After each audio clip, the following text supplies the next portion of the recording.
자, 1997년 5월 27일 새벽 일본 고베시 스마구 중학교 정문 앞에서 발견된 시신. 칼로 근 X자 모양의 상처가 있는 눈과 귀까지 찢어진 입까지. 그런데 더욱 충격적인 사실은요. 피해자가 고작 11살 초등학생이었다는 겁니다. 저 천진난만한 아이가 저 어린아이가 보통 그렇게 상처가 남아있으면 원한 관계일 경우가 많거든요. 무슨 원한이 있겠어, 전화에. 전화에 무슨 원한이 있었겠습니까? 그러게. 자, 거기서 끝이 아니었습니다. 살인범은 찢어진 피해자의 입에 자신의 닉네임 사카키바라 세이토와 경찰을 향한 도발적인 메시지까지 남겨놓았습니다. 자, 게임이 시작됐다. 우둔한 경찰들아, 나를 잡아봐라. 어머, 나는 사람을 죽이는 게 유쾌하다. 사건의 잔혹성 그리고 도전장까지 보내는 대범함 때문에 경찰에서는 범인을 건장한 30, 40대 남성으로 예상을 하고 수사했는데요. 자, 그런데 사건이 발생한 한 달 뒤인 6월 28일 범인이 검거되자 일본 열도는 그야말로 발칵 뒤집어지고 맙니다.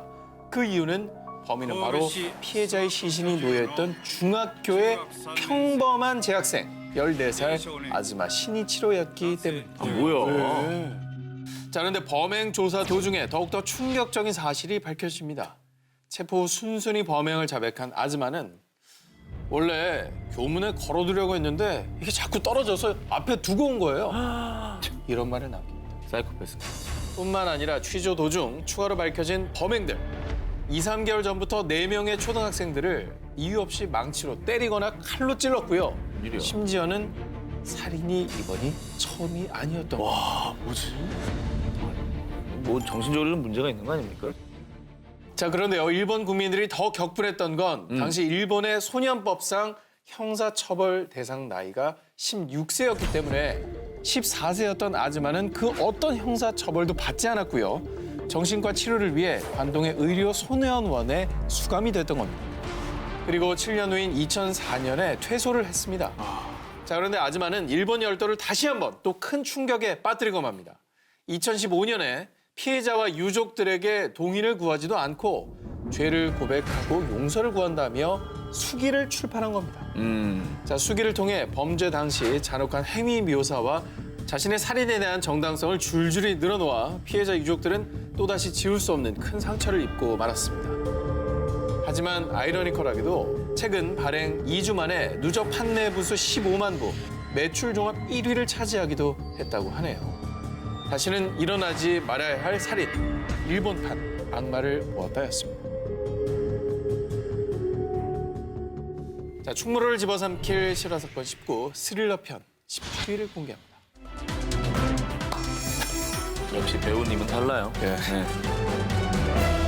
영국 하트퍼드셔 보빙던의 작은 마을. 평화로운 이 마을에 갑자기 원인 모를 병이 번지기 시작합니다. 이유를 알 수 없는 경련과 마비 증상으로 하나 둘 쓰러지기 시작하는 사람들. 그리고 결국 사망자까지 나오고 맙니다. 그런데 이때 이 마을 사진기 부품 회사에서 일하는 한 남자가 수사에 결정적인 증언을 하는데요. 사람들의 증상을 보니 탈륨 중독으로 보이는데요. 탈륨에 중독되면 구토나 경련이 일어나거든요. 자, 놀랍게도 그의 증언은 사건의 실마리를 푸는데 큰 도움이 됩니다. 하지만 경찰은 이 점을 그리고 그를 수상하게 여기는데요. 자, 왜냐하면 일반인이라면 도무지 알 수 없는 화학 지식을 줄줄이 꿰고 있었기 때문입니다. 그리고 그의 뒷조사를 시작한 수사팀은 정말 충격적인 사실을 밝혀냅니다. 이 모든 건 그가 설계한 살인 계획이었던 겁니다. 근데 아까 한 기자님이 탈륨 그랬잖아요. 네네. 탈륨이 뭐예요? 그러니까 그게 이제 어떻게 보면 단서가 된 거예요. 우리 모르잖아요, 탈륨이 뭔지. 일반 사람 모르는 거죠. 자, 맹독 물질인 탈륨을 커피나 차에 탄 뒤 사람들에게 태연한 표정으로 권해왔던 겁니다. 와, 그리고 결정적으로 경찰은 그의 집에서 탈륨을 비롯한 각종 독극물과 독약 실험을 소상히 기록한 일기장을 발견하게 됩니다. 이건 또 뭐 하는 사람이에요? 자, 독극물 살인범이었던 그의 이름은 그레이엄 영. 자, 그런데 그의 범행은 꽤 어릴 때부터 시작이 되었습니다. 학창 시절 다른 과목은 거의 낙제에 가까웠지만 그는 고작 14살의 나이에 독학만으로 대학원 수준의 화학 지식을 습득할 만큼 천재적인 두뇌의 소유자였습니다. 아, 이거 좋은 머리를 좋은 데 쓰지. 그러니까. 예, 그러던 어느 날 영국 런던 리스턴의 한 교실에서 의문의 사건이 발생합니다. 점심으로 샌드위치를 먹은 학생들이 잇따라 복통을 호소하더니 경련을 일으키며 쓰러졌는데요. 자, 그런데 이 모습을 지켜보던 그레이엄 영은 자신의 일기장에 무언가를 적기 시작합니다. 안티몬 타르타르 산염을 0.01g 섭취하면 인간은 복통을 일으킨다. 아이고. 그렇습니다. 그는 친구를 상대로 독국물 안티몬 타르타르 산염의 치사량을 실험을 했던 겁니다. 세상.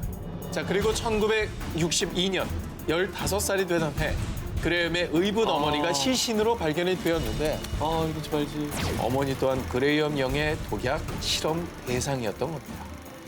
결국 그레이엄 영은 살인 미수 혐의로 투옥됐지만 정신 이상 진단으로 정신병원에 위탁됐고요. 9년 뒤 완치 판정을 받고 퇴원한 그가 자, 이번엔 영국 보빙던 마을에서 마을 사람과 또 회사 동료들을 대상으로 또다시 독극물 살인 사건을 계획 실행을 했던 겁니다. 완치된 게 아니네. 왜 완치 판정을 내린 거예요, 도대체? 뭔가 연기를 한 거죠. 자, 이로 나가려고. 결국 종신형을 선고받은 그레이엄 영. 하지만 1990년 8월 42세의 나이에 심장마비로 생을 마감하고 맙니다. 자, 바로 다음 사건을 알려드리죠. 2005년 10월 일본 시즈오카. 자신의 블로그에 일기를 쓰기 시작한 한 여고생. 어제부터 어머니의 상태가 나쁘다. 전신에 발진이 일어나고 특히 얼굴에 증상이 심하게 나타났다. 어머니가 2, 3일 전부터 다리가 아프다고 하더니 거의 움직일 수 없게 됐다. 자, 언뜻 보면 투병 중인 어머니의 건강 상태를 이렇게 기록한 것처럼 보이지만 뭐야, 너무 무섭다. 자, 일기는요. 단순히 일상을 기록한 게 아닙니다. 바로 살인 일지였던 겁니다. 자, 여기서 또 나옵니다. 네. 독극물인 탈륨을 컵안에 발라서 친어머니를 살해하려는 계획을 세웠고요. 그 과정을 이렇게 블로그에 기록해 둔 거였습니다. 아이고야. 자, 이렇게 끔찍하고도 주도 면밀한 살인 계획을 세운 소녀는 16살의 여고생. 선생님과 주변 친구들은 그녀를 그저 얌전하고 또 성실한 우등생으로 기억하고 있었는데요. 하지만 범행 동기를 묻는 질문에 이 소녀는 이렇게 대답을 했답니다. 전 그냥 화학 실험을 해보고 싶었어요. 그렇습니다. 그녀의 내면은 잔혹한 악마의 모습이 숨어 있던 겁니다. 자, 그리고 일본 열도를 경악하게 만든 또 하나의 사실. 체포 당시 그녀의 방에 앞서 소개를 해드렸던 영국의 연쇄살인마 그레이엄 영의 사진이 걸려 있었다는 거. 아유, 따라했고 모방 범죄구나. 그렇습니다. 안 그래도 탈륨이라고 하길래 네. 어떻게 저렇게 동일한 우린 들어보지도 못한 독극물이 그러니까. 2번 나오나 했더니 존경하는 사람이었군요. 모방 범죄. 별걸 다 존경하네.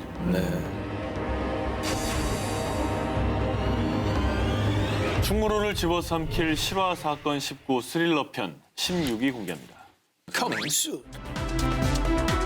이게 진짜 스릴러다. 네가 해. 거의 오시엔인데요.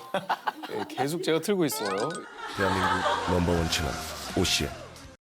러시아 수도 모스크바에서 동쪽으로 약 400km 떨어져 있는 니즈니 노브고르드주. 이곳에 사는 46세 아나톨린 모스크빈. 그는 무려 13개 언어를 구사하며 특히 고문헌 해석에 밝아 10권이 넘는 러시아 역사책을 집필한 저명한 학자였습니다. 훌륭한 사람인데요. 그런데 그에겐 정말 특별한 취미가 하나 있었으니 아빠가 머리 빗겨줄까? 올가, 오늘 생일이지? 우리 파티하자. 바로 여자 인형을 수집하는 일이었습니다. 자, 그런데 2011년 어느 날 아나톨린의 아파트를 우연히 방문한 부모님은 방을 가득 채운 물건을 보고 경악을 금치 못했습니다. 온 방에 가득 찬 인형들 때문인데요. 그런데 이때 밝혀진 정말로 충격적인 사실. 뭐예요? 당시 그의 집을 가득 채운 인형은 뭔데? 미라화된 여아 시체였던 겁니다. 사람 시체요?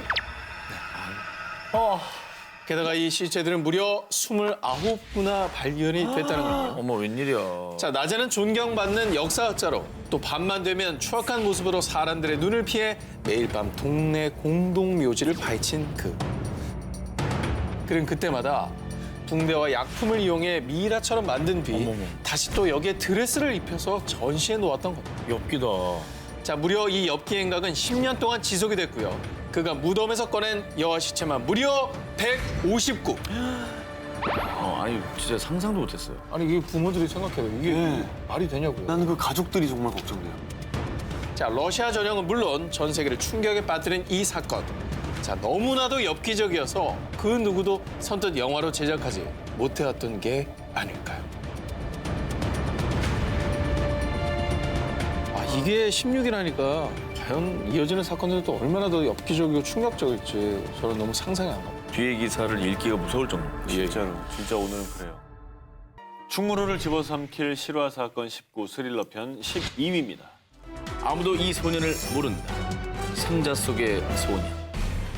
1957년 2월 25일 미국 펜실베이니아주 필라델피아 거리 이곳에서 의문의 상자가 발견됩니다. 그리고 그 상자 속에는 불과 7살이 안 돼 보이는 한 소년이 처참한 시신이 되어 들어있었습니다. 어린 소년의 몸에 남겨진 끔찍한 상처, 심각한 영양실조로 뼈만 앙상하게 남은 몸, 직접적인 사인은 치명적인 머리 부상이었습니다. 누군가 이 소년의 머리를 수차례 내려친 거죠. 이토록 극악무도한 살인 사건이 벌어지자 경찰은 즉각 비상태세에 돌입, 소년의 신원을 밝히는 데 주력합니다.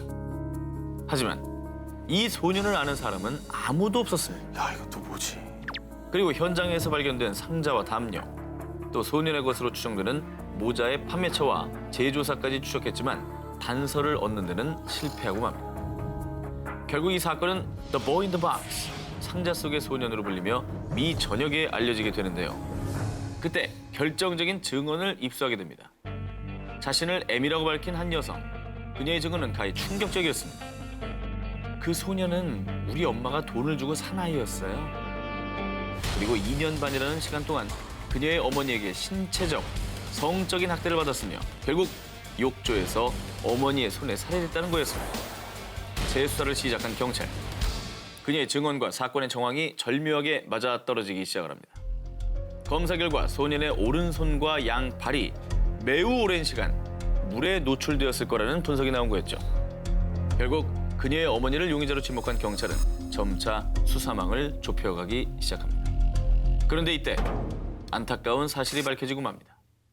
증인이었던 M이 사실은 정신병력을 갖고 있으며 게다가 용의자의 이웃 주민들은 그녀의 집에 소년이 사는 것을 본 적이 없다라고 증언한 거였죠. 또 뭐죠?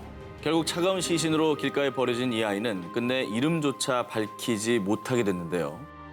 1957년 7월 27일 필라델피아의 경찰들이 이 소년을 시립묘지에 안장하면서 천국에 있는 아버지신, 이 이름 모를 소년을 축복하소서라는 묘비를 세웠다고 합니다. 충무로를 집어삼킬 실화 사건 19 스릴러 편 11위 공개합니다. 자, 11위 마더 사라진 아이. 1994년 10월에 발생한 미국 전역을 뒤흔든 유괴 사건. 두 아들을 눈앞에서 잃은 엄마는 급기야 방송에 나와 눈물로 호소를 합니다. Whoever has my children, 말을 어렵게 이어가고 that 계세요. they please bring them home. 자, 사건의 전말은 이렇습니다. 3살 된 마이클과 14개월 된 알렉스를 차에 태우고 교차로 빨간불에 멈춰서서 신호를 기다리고 있던 수전 스미스. 자, 그런데 갑자기 총을 든 흑인 남성들이 나타나 수전을 차에서 끌어내렸고요. 어린 두 아들이 타 있는 채로 차를 탈취해 갑니다. 자, 수잔은 곧바로 경찰에 신고했고요. 대대적인 수사가 진행됐는데요. 마침내 실종 9일 만에 두 아들을 찾게 됩니다. 다행이다. 하지만 이미 깊은 호수에 빠져서 그 둘은 익사한 상태였습니다. 아유 뭐야. 자, 근데 범인이 잡히자 미국 전역은 분노로 휩싸일 수밖에 없었습니다. 범인은 바로 엄마 수잔 스미스였기 때문에. 아니, 이게 무슨 말도 안 되는 소리예요? 소름 돋아. 아니, 그럼 중간에 도둑은 뭐예요? 차 도둑은? 교차로에서 빨간불 신호를 기다리고 있는데 강도들이 나타났고 그곳엔 아무도 없었어요. 자, 경찰은 바로 이 증언을 통해서 수상한 점을 느꼈고요. 곧바로 수잔을 추궁해 결국 자백까지 받아냈습니다. 수잔이 증언했던 교차로 신호등은 감응 신호로요. 다른 차도의 차량을 감지해서 빨간불로 바뀌는 신호등이었기 때문에 수잔이 서 있던 차도가 증언대로 빨간불이었다면 다른 차도의 차량이 분명히 있었다는 거였죠. 빨간불에 섰다고 했는데 아무것도 없었다는 건 거짓말이라는 그렇지. 그렇죠. 거죠. 네. 자, 역시나 조사 결과 수잔이 직접 마이클과 알렉스를 자동차 좌석에 묶어 호수를 향해 굴러가도록 했었던 거였는데요. 자, 근데 그 이유가 더 기가 막힙니다. 사실 수잔은 남편 데이비드를 두고 불륜을 저질렀는데 내연남인 톰이 아이를 원하지 않자 그와의 새로운 인생을 위해서 범행을 저질렀다는 겁니다. 그냥 진짜. 정말 이게 욕이 나오죠. 아, 욕이 나오네, 이거. 욕설이 그냥 나오죠. 결국 그녀는 1995년 두 아들을 살해한 죄로 종신형을 선고받고 지금도 사우스캐롤라이나주 교도소에서 복역 중이라고 합니다. 충무로를 집어삼킬 실화 사건 19 스릴러 편 이번에 9위입니다. 살기 위해 시작된 잔혹한 연쇄살인, 간 파먹는 남자. 가깝지만 가장 먼 곳이기도 한 북한. 그런데 폐쇄적인 북한 사회에서도 암암리에 퍼져나와 전 세계를 경악하게 만든 역대급 연쇄살인이 있습니다. 함경남도 신포시에 살고 있는 40대 박명식 씨. 그에게 한 가지 걱정거리가 있었습니다. 바로 수년째 차도를 보이지 않는 간경화. 유명한 의사를 찾아도 백방수소문에서 좋다는 약을 써봐도 점점 더 짙어만 가는 병세. 그런데 옛날에 용한 점쟁이를 알아. 아주 점을 똑대기 잘 보더라고. 하하하. 우연히 듣게 된 직장 동료의 말. 박명식 씨는 결국 그 점쟁이를 찾아갑니다. 내 간경화가 너무 심해서 언제 죽을지 모릅니다. 제발 살 수 있는 방법 좀 알려주시라요. 사람의 간을 먹어야 그 간경화가 나. 그리고 젊은 사람의 간일수록 더 좋지. 박명식은 그게 대체 말이 되는 소리냐며 그 자리를 박차고 나옵니다. 하지만 병세가 점점 더 심해지자 어차피 죽을 바엔 점쟁이 말대로 해보기라도 하자! 라는 17세기, 결심을 하고 19세기야. 합니다. 1990년 4월 그는 농촌에 봉사활동을 하러 온 학생들을 범행 대상으로 삼게 됩니다. 잠든 한 학생의 입을 틀어막고 준비한 흉기로 급소를 공격합니다. 과연 그는 살인에 성공을 했을까요? 실패했으면 좋겠다. 며칠 뒤 심하게 훼손된 한 학생의 시신이 발견됩니다. 그렇습니다. 간이 없는 시신이었죠. 며칠 후 그는 20대 여성을 또 살해. 그 뒤 6개월 동안 무려 10건의 살인을 저지릅니다. 자기가 살자고. 하지만 결국 그의 엽기 행각은 덜미를 잡히고 맙니다. 그때도 그는 13번째 살인을 저지르던 중이었습니다. 그에게 붙잡힌 학생이 소리를 지르며 저항하자 살인범 잡기에 혈안이 되어 있던 주민들이 힘을 모아 도망가던 박 씨를 붙잡는 데 성공한 거였죠. 결국 그해 10월 그는 사형 선고를 받아 얼마 뒤 사형을 당했고요. 점쟁이 역시 약 15년간의 노동교화형을 선고받았다고 합니다. 충무로를 집어삼킬 실화 사건 19 스릴러 편 5위 공개입니다. 완벽한 공무원의 이중생활. 2011년 9월 어느 날 리양시의 한 경찰서로 한 여성이 뛰쳐들어옵니다. 살려주세요. 지금 지하 감옥에서 탈출했어요. 거기에 다른 여자들도 더 있어요. 여자와 함께 급히 찾은 인근의 한 아파트. 평범해 보이는 아파트 외관과는 달리 지하에는 감옥으로 개조된 지하실이 존재했습니다. 그런데 더 놀라운 건 그곳에 3명의 여성이 갇혀있던 겁니다. 저렇게. 그렇게 그녀들의 존재와 함께 2011년 중국을 경악해 만든 사건의 전말이 드러나게 됩니다. 피의자 혐의는 고의 살인, 강간, 집단 매춤, 불법 감금, 마약 제조, 음란물 유포 등입니다. 이 엄청난 범죄를 저지른 사람은 단 한 사람. 그의 이름은 리하오. 리양시 품질 및 기술 관리국에서 근무하는 공무원이었던 건데요.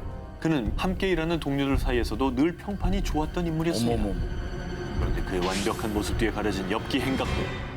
아내에겐 야간 업무를 한다며 집을 나선 뒤 그의 발길이 향한 곳은 지하 감옥. 그곳에서 그는 자신이 납치한 여성들에게 폭행과 강간을 일삼았고 그러던 2011년 9월 많은 돈이 필요했던 리아오는 여성들에게 성매매를 시켰는데 감시가 허술한 틈을 타 한 여성이 탈출했고요. 경찰에 신고하며 그의 범죄가 세상에 알려지게 된 거죠. 인간의 탈을 쓴 짐승. 이 말이 그냥 딱 맞는 인간이네요.